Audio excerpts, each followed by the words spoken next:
What is up, guys? Sammy here, and this is a different video because I went to an event on the 24th that Cruz came to because of my internship with the Yesley Vega for Congress campaign, and then on the 25th there was a debate event over at George Mason University, which involved Jim Myles, of course he was there, and Jerry Connolly, Democratic incumbent Congressman Jerry Connolly was supposed to be there, but apparently he was at Croatia. So, and I apologize if you had to hear any breathing or anything some sort, because allergies are killing me right now. So, otherwise, I hope you guys enjoy those two events, and I'll see you guys in the next video. And by the way, I am going through a bit of a brain fog right now. So, otherwise, I will see you guys in the next video. So, peace. By the way, both of those events were during this month of October, and shout out to the Truth and Courage Political Action Committee for coming out with the bus tour to save America almost a bit less than 2 weeks from now, actually. And today is the 26th, so 13 days from now. So otherwise, God bless America, and I'll see y'all next time. Just like what happened last year, all of a sudden the Commonwealth of Virginia woke up and decided to shake off craziness. We came together like never before, and they told us we couldn't do it. We did it. We're going to do it again and send Yesley Vega to Congress. That's what we're going to do. Yeah, they said that Virginia was too blue, and there's no way a Republican could win. They forgot to do one thing: ask the voters. And Virginians came together and said, no, not here.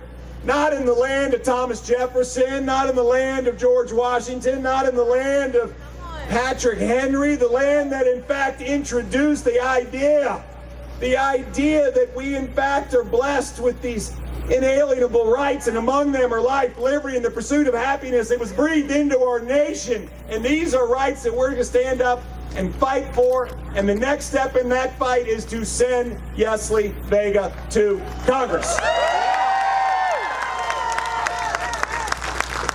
Friends, this one's not hard. This one's not hard. Let's say, on one hand, we have Abigail Spanberger. Abigail Spanberger votes 100% of the time with Nancy Pelosi. 100. She has stepped aside and watched our border become a catastrophe. She has voted for runaway spending. She, in fact, does not understand that what it means to stand up for law enforcement is to actually stand up for law enforcement. And by the way, when someone says that parents should be arrested for not conforming to woke views, Abigail Spanberger steps out of the way and says nothing. Well, let me tell you, Yesley Vega will not step out of the way and say nothing. She stands up for parents.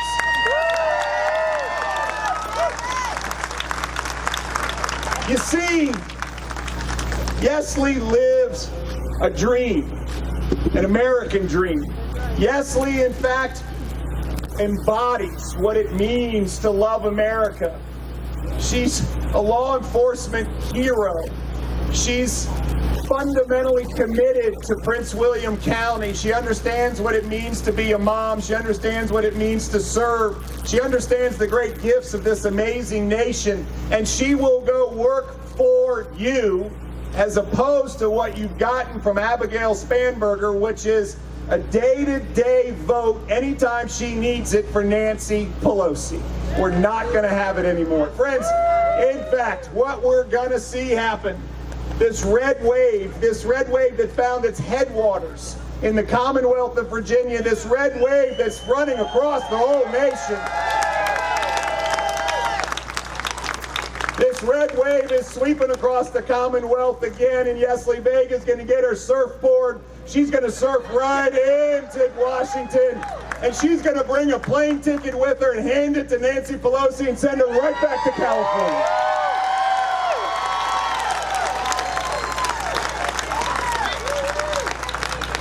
Because you see, this is about freedom. It's about liberty.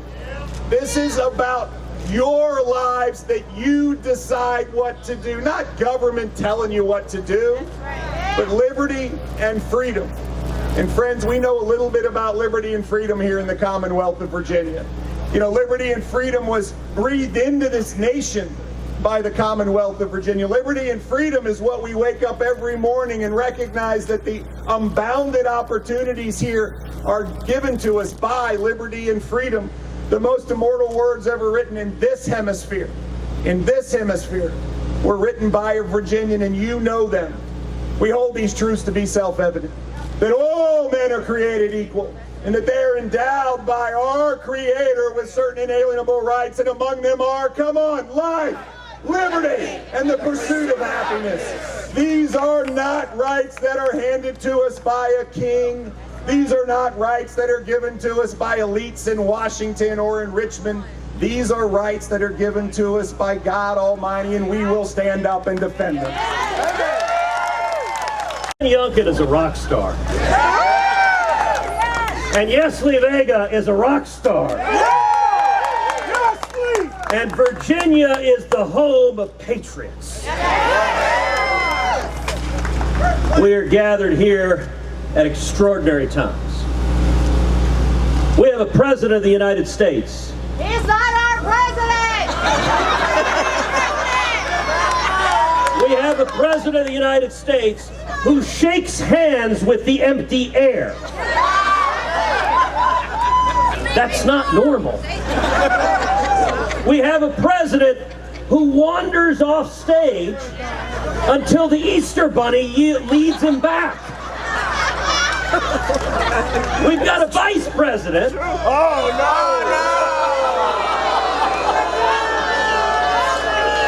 We have a vice president who goes to the Korean Peninsula and gives a speech about our great friends and allies, North Korea. And really, what did the North Korean people do to deserve Kamala Harris? Oh my God. They've suffered enough. I am here tonight to give you guys a word of hope and a word of encouragement and exhortation. I've got two simple messages this evening. Message number one: America is in crisis. Yes. Listen, we know this. We look to Washington and what is happening. Biden and Harris and Pelosi and Schumer, every single decision they make is wrong. That's actually hard to do. But if you sat down and tried to get them all wrong, I mean, if they rolled the dice, if they threw a dart, something by accident would be right. Everything they touch turns to garbage. Inflation out of control. Cost of everything. You go to the grocery store, the cost of food skyrocketed. The cost of electricity, the cost of health care, the cost of rent, the cost of lumber, the cost of mortgages, the cost of gasoline. Look, it's so bad, Antifa can't afford bricks. It is so bad, Eric Swalwell can't afford Chinese dinners.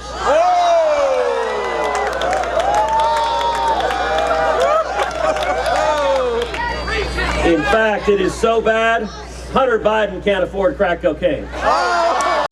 After left-wing district attorneys letting murderers and rapists go on the streets into our community, I got a secret for you. If you release a bunch of violent criminals, they commit more crimes. Yes, they do. And let me tell you a simple truth. The people of Virginia support the men and women of law enforcement.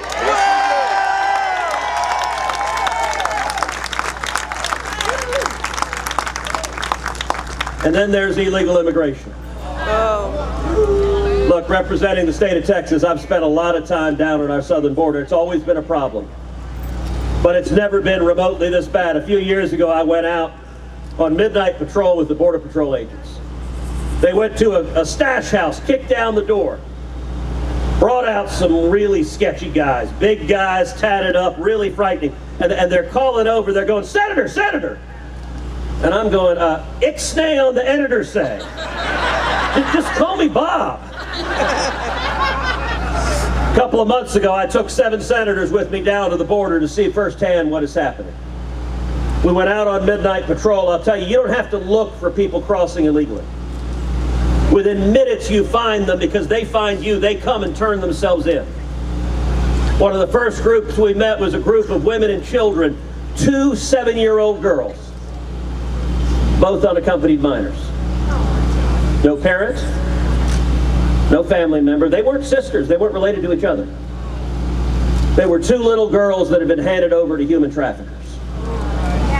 The Border Patrol agents showed us a patch of grass where they'd found 2 little girls aged 5 and 6 who had been violently sexually assaulted a few weeks earlier. They had to come in and do emergency medical care on those little girls. That is happening every single day. You sit down with farmers and ranchers that show you photograph after photograph of dead bodies they find on their land. Pregnant women, elderly people, children abandoned by the traffickers to die. 4.4 million people have crossed illegally under Joe Biden. Whoa. And yet Democrats and the corrupt corporate media cannot be bothered to care. Until 50 arrived at Martha's Vineyard. And suddenly, wonder of wonder, the white-bread, lily-livered, hypocritical billionaire socialists discovered they had a problem. AOC promptly tweeted out, "Shout out to the people of Martha's Vineyard for embodying the very best of American values." So actually, I retweeted her. I said, "Listen, AOC, you are exactly right. They deported everyone within 24 hours. And as bad as the domestic policy has been, as bad as the economic policy has been, the foreign policy has been even worse. A year ago, Joe Biden shamefully surrendered to the Taliban, abandoned Americans behind enemy lines. And every enemy of America, they looked to Washington, they looked to the Oval Office, and they took a measure of the man. And tragically, they concluded that our commander-in-chief was weak and feckless and ineffective. And every enemy of America today is stronger, and America is more vulnerable than it's ever been. Now, some of y'all might be thinking, "Ted, you said you were going to encourage us. You really suck at this." But I told you I have 2 messages. Here's the second message. Revival is coming.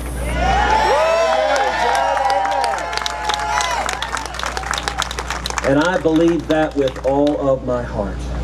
Look, I have the enormous blessing of traveling all over this country and seeing what is happening. There's always been a natural pendulum nature to politics in America. One party gets in power, they go too far one direction, the American people pull it back the other way. Every time we get some idiotic policy from this White House, part of me quietly grieves, but part of me celebrates. Because it's accelerating the process of the American people opening their eyes.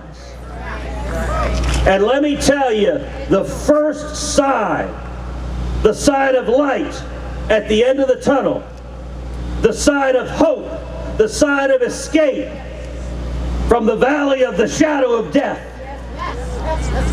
was in November of last year when the people of Virginia elected Glenn Youngkin.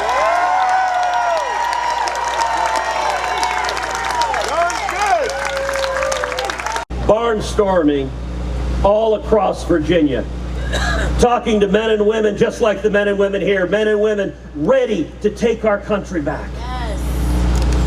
And the corporate media was convinced it was hopeless. Virginia can't be won. Virginia's a blue state, they said. It's a Biden state. It's a Democrat state. And the people of Virginia said, Virginia is a freedom state. Virginia is a parent state. And I got to tell you, this battle right now, it's not a battle between Republicans and Democrats. It's not even a battle between conservatives and liberals. I believe this is a battle between sanity and insanity. These people are nuts. They can't figure out what a woman is. The last I checked, that was not a trick question. And I believe in November, we're not just going to see a red wave, we are going to see a red tsunami. And let me say something right now. When we have a majority, we need to act like it and use that majority.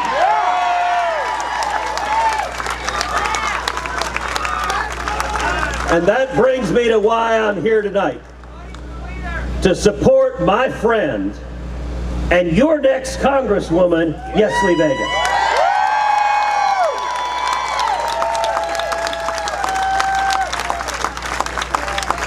Look, I have a feeling I'm not the only person here who gets frustrated with Washington.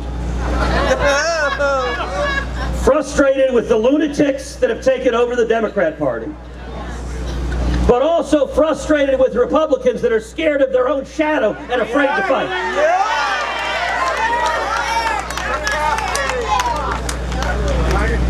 I am in the middle of a month-long 17-state nationwide bus tour, traveling across this country with one goal: electing principled conservative warriors to stand up and pull our country back from the brink. Look, you guys know Yesli. When it comes to candidates, I don't know that there's a candidate in the country I am more excited about than Yesli Vega. You know her personal story.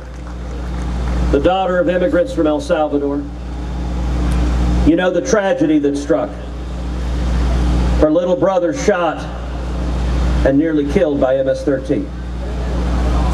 When it comes to illegal immigration, for Yesli, this is not some abstract theoretical question. This is real and personal, and she's seen it firsthand. You know that she's married to a soldier who defended our country.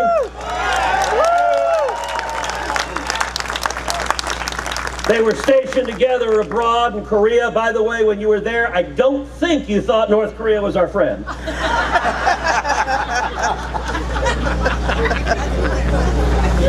You know that she's a mom of 2 fantastic teenagers. You know that she's a cop.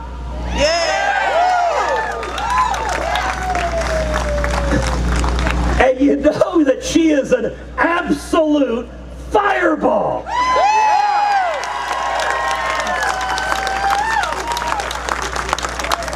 I listen to Yesli talk, and I'm ready. Give me the torch or the pitchfork, and let's march together to take America back.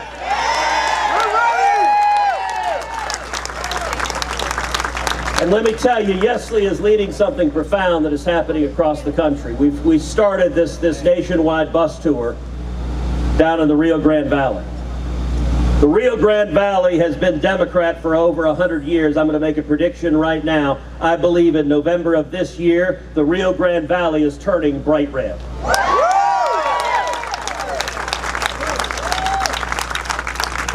The 3 Republican nominees are all fantastic, and all 3 are Latina.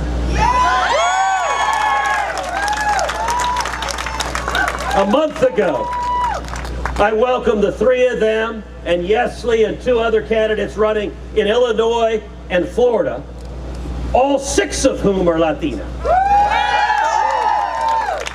We raised over $1 million for those 6 candidates in Texas. And let me tell you something, it was one of the easiest events I've ever done because I basically had to introduce them and get out of the way. And listen, you guys, you know my dad.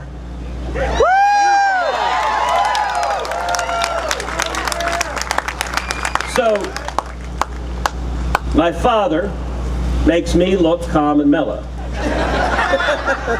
Well, y'all have not met my father's kid sister, my tia Sonia. My tia Sonia I call lovingly my tia Loca. My father was in prison and tortured in Cuba. My tia Sonia was in prison and tortured in Cuba. My cousin Bibi is here somewhere. She's Sonia's daughter. I will tell you, when we were growing up, my tia Sonia would be sitting there.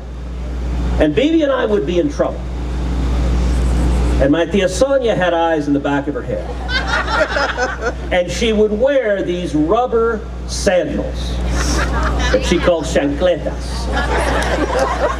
And I would be misbehaving, or Bibi would be misbehaving, and at 30 feet, suddenly, boom! The back of the head of chancleta would hit you and drop you to the ground. I'm telling you right now, I cannot wait till January. When Adam Schiff or Jerry Nadler are standing on the floor of the House saying there's no such thing as illegal immigration. And suddenly, boom, a chancleta. Virginia is leading a transformation of the Republican Party. This matters. This is powerful. And I certainly don't want to hand off a dirty planet with a lot of problems and issues. But I also want them to enjoy economic prosperity and a good quality of life here. I see the issue here as of pollutants. Pollutants are really, I think, the cause, whatever the source is. So I think we need to get a handle on pollutants. I think the Green New Deal is not the way to do it. We're probably one of the least polluting countries. When you look at India and China, they're just really polluting the planet. And if we destroy our economic base and ruin the lives of so many families, we'll never be a world leader, and we won't be able to effectuate and use our innovation and technology to help solve the problem of global of pollution. So that's what I stand for. And I think energy independence is the way to get there. We can use all different kinds. We can keep prices reasonable, keep our economy strong, and lead the world to a better future. Thank you. Well, I think student debt, I think, I hear that they just want to forgive student debt. It's really not forgiving student debt. Now, if the banks that people owe money to want to forgive those debts, I think that we would do that, and that wouldn't be a problem at all. But I think what it is a student debt loan transference, and they want to give it to somebody else to pay for. And so my first question always is a reasonable one. Well, why are we doing that? Why are the Democrats pushing this program? And nobody can really give me an answer why, other than trying to buy votes or some political influence. So that's something I'd look at, and I'd also try to look at the fairness. From my understanding, if you're a single person, you make $125,000. You can still qualify, in $250,000 as a couple. And I just see a lot of people out here in Fairfax and across the country that aren't making that kind of money, that didn't get the benefit of a college education. And for us to expect them to pay for it, I just don't think is really morally correct, and I don't think it's fair to them. So I guess I would say on the student loan debt and forgiveness, we need to focus on trying to eliminate the massive student debt, and we don't do that by paying off student debt, because then colleges and universities have no incentive to lower costs. They're still getting their money. So I think we need to work for policies that lower the cost of a higher education, and then way we can reduce the cost for students, and they won't have to borrow as much money. And I think that would be a much better solution. So I guess my answer to you is I really oppose the student. Again, it's having someone else pay the loan debt. It's a transference. And again, you're dumping $400 billion, I've heard, into the economy. And we've all seen just in the last 2 years, when you pour a lot of money into the economy, the obvious and predictable result is more inflation. So that's not good for anybody, you, me, or the people paying off the loans. So thank you. people are a little less informed and educated, and I think it's important to understand and know what the Constitution says. So I think the right to keep and bear arms is a constitutional protection, but I also believe there are limits on anything. We often hear people want to do this, do that, because it's what they want to do, but we have a society and we have protections that we need to respect. And I think background gun checks are reasonable. We don't want people that have histories of violence or mental illness to be getting guns, so I'm all for background checks. And I also believe that to get a concealed carry permit, you have to be able to show that you know how to use a gun. We don't want a bunch of people running around with guns that don't really know how to use them, so I think that's important. But I would remind you, we've seen instances in the past where the Rodney King riots in LA, you had mostly the Korean business owners up on their buildings trying to protect their businesses and their homes from rioters, and they had assault weapons. And we've seen Democrat leaders draw down the police in cities. And you've all seen that, just recently in the last year or two, and the rioting is going on, there's no one to protect people. And so people need to protect themselves. And I think that's the problem you're seeing here, is there is a real shift here, especially in the Democrat Party, to reject the police and to reject prosecution. And gun sales are going through the roof because people are scared, and darn it, they should be scared. Because this is a horrible direction for America. We need to respect the police, and we need to put violent criminals in jail. And if we don't do that, we're a lost cause, because once the criminals take over, nobody's even going to want to live anywhere in this country anymore. Yeah. But I do have to say, we all want to live in safe communities. I do, you do, we all do. So let's work together, because I know it's an issue, and violence is an issue. Maybe we can try to address the root causes of violence, and maybe that will help the situation, because a lot of these are handguns and a lot of these are gang violence, and it's certainly something that we need to address, and I think as a community we can do that. Thank you. Certainly a very difficult question. The Affordable Care Act I don't think is affordable. The people I talk to, none of them like it very much. They don't think it's very affordable at all. I think the quality of service they've not been real happy with, and I know a lot of people get subsidies, and they're the ones I think that think the Affordable Care Act is okay, and when those subsidies will go away, which eventually they must, because we just can't keep spending your money on things, I think they'll have a much different view of the Affordable Care Act. But it really is a very difficult question, and it's a difficult, easy answer. I worked for Social Security as a judge for 5 or 6 years, and then I worked for Medicare for 5 or 6 years. I heard almost 10,000 cases over my career.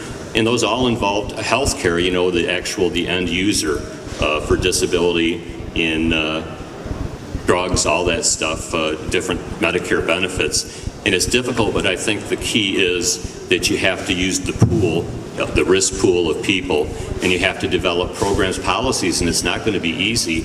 You have to limit the health care access to what the system can afford, and I know nobody wants to hear that answer. They want everybody to get all the health care they need, and that's really just not practical, or it's not possible. There's only a certain amount of doctors, and there's only a certain amount of hospitals, so you have to develop reasonable policies, and we don't want to get in with the government control where they're going to ration it, and then the government is going to decide who gets what, and then I think everybody loses. Instead, it's not a perfect system, the insurance system we have. I think the Medicaid system is very helpful, and I dealt with a lot of supplemental security income claims where that was an automatic eligibility for Medicaid, and I know that helped families. So I would certainly consider Medicaid expansion as an appropriate vehicle, but again, you can only do so much in the system, but I think we can do a lot better. Thank you.